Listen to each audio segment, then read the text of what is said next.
Indian ಈಜಿಮೆಂಟ್ಸ್ act ನ section 35 ನ ಪ್ರಕಾರ ಸ್ಪೆಸಿಫಿಕ್ ರಿಲೀಫ್ ಆಕ್ಟ್ ನ ಅಡಿಯಲ್ಲಿ ಯಾವುದೇ ವ್ಯಕ್ತಿ ತನ್ನ ಈಜಿಮೆಂಟರಿ ರೈಟ್ಸ್ ಅನ್ನ ಇನ್ನೊಬ್ಬ ವ್ಯಕ್ತಿ ಅದನ್ನ ಡಿಸ್ಟರ್ಬ್ ಮಾಡ್ತಾ ಇದ್ರೆ ಅಥವಾ ಅದನ್ನ ಬಳಸೋದಿಕ್ಕೆ ಥ್ರೆಟನ್ ಮಾಡಿದ್ರೆ ಅಥವಾ ಥ್ರೆಟನ್ ಮಾಡುವಂತಹ ಉದ್ದೇಶ ಇದ್ದಿದ್ರೆ ಆ ಈಜಿಮೆಂಟರಿ ರೈಟ್ಸ್ ಅನ್ನ ಎಂಜಾಯ್ ಮಾಡ್ತಾ ಇರುವಂತಹ ವ್ಯಕ್ತಿ ಆ ಡಿಸ್ಟರ್ಬ್ ಮಾಡುವಂತಹ ಥ್ರೆಟನ್ ಮಾಡುವಂತಹ ವ್ಯಕ್ತಿಯ ವಿರುದ್ಧ ಕೋರ್ಟ್ ನಿಂದ ಇಂಜೆಕ್ಷನ್ ಅನ್ನ ಪಡ್ಕೊಳ್ಬಹುದು.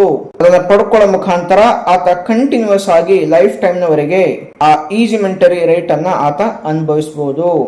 ಉದಾಹರಣೆಗೆ, ಹೊಲಕ್ಕೆ ಹೋಗುವ ದಾರಿಯನ್ನ ಇನ್ಯಾವುದೋ ಒಬ್ಬ ವ್ಯಕ್ತಿ ಬಂದು ಈ ದಾರಿಯನ್ನ ಬಳಸಬೇಡ ಅಂತ ಹೇಳಿದಾಗ, ಒಂದು ವೇಳೆ ನೀವು ಸುಮಾರು 20 ವರ್ಷಕ್ಕಿಂತ ಹೆಚ್ಚಿನ ವರ್ಷ ಆ ದಾರಿಯನ್ನ ಬಳಸ್ತಾ ಇದ್ರೆ ನೀವು ಆ ವ್ಯಕ್ತಿಯ ವಿರುದ್ಧ ಕೋರ್ಟ್ ನಿಂದ ಇಂಜೆಕ್ಷನ್ ಪಡ್ಕೊಂಡು ನಿಮಗೆ ಎಲ್ಲಿಯವರೆಗೆ ನಿಮ್ಮ ಜಮೀನು ನಿಮ್ಮ ಹತ್ರ ಇರುತ್ತೋ ಅಲ್ಲಿಯವರೆಗೆ ಆ ಒಂದು ದಾರಿಯನ್ನ ಬಳಸಬಹುದು. ಆತನ ವಿರುದ್ಧ ಇಂಜೆಕ್ಷನ್ ಅನ್ನ ಪಡ್ಕೊಳ್ಬಹುದು.